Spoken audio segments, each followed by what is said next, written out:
বাংলাদেশ একটা নতুন যাত্রা আছে। এই নতুন যাত্রায় যদি শ্রমিকদের অধিকার নিশ্চিত করা না যায়, তাহলে শ্রমিকদের যদি যুক্ত না করা যায়, তাহলে এই যাত্রা সম্পন্ন হবে না। আমরা ধন্যবাদ জানাই যে প্রফেসর মোহাম্মদ ইউনূস এই কথা বলেছেন, কিন্তু একই সাথে আমরা বলতে চাই এটা যেন কথার কথা না থাকে, এটা যেন নীতিতে প্রতিফলিত হয়।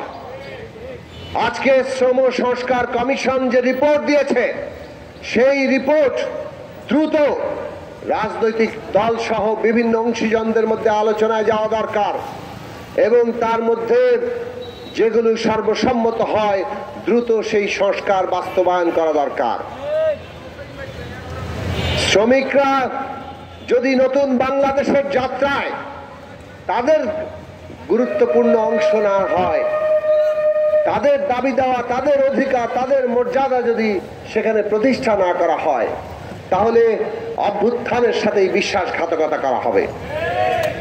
এই অভ্যুত্থান শ্রমিকের রক্তের উপর দাঁড়িয়ে আছে এবং এইটা খুব পরিষ্কার। অভ্যুত্থানের সূচনা হয়েছে ছাত্র আন্দোলনের মধ্য দিয়ে। এটা সবগুলো অভ্যুত্থানের ক্ষেত্রেও কম বেশি হয়তো সত্য বলা যাবে, কিন্তু এই অভ্যুত্থান দ্রুতই আমাদের দেশের শ্রমিক, কৃষক, শ্রমজীবী, মেহনতি মানুষের অংশগ্রহণের মধ্য দিয়ে একটা জনতার উত্থানে পরিণত হয়েছে। অকাতরে প্রাণ দিয়েছে শ্রমিক এবং শ্রমজীবীরা। সংখ্যার দিকে যদি তাকান, সবচেয়ে বেশি প্রাণ দিয়েছেন শ্রমিক এবং শ্রমজীবী মানুষ। তাদের অধিকার কোথায়? খোদ সরকারি অফিসে বৈষম্যের নীতি আমরা দেখেছি, ওখানে আউটসোর্সিং কর্মচারী নেওয়া হচ্ছে।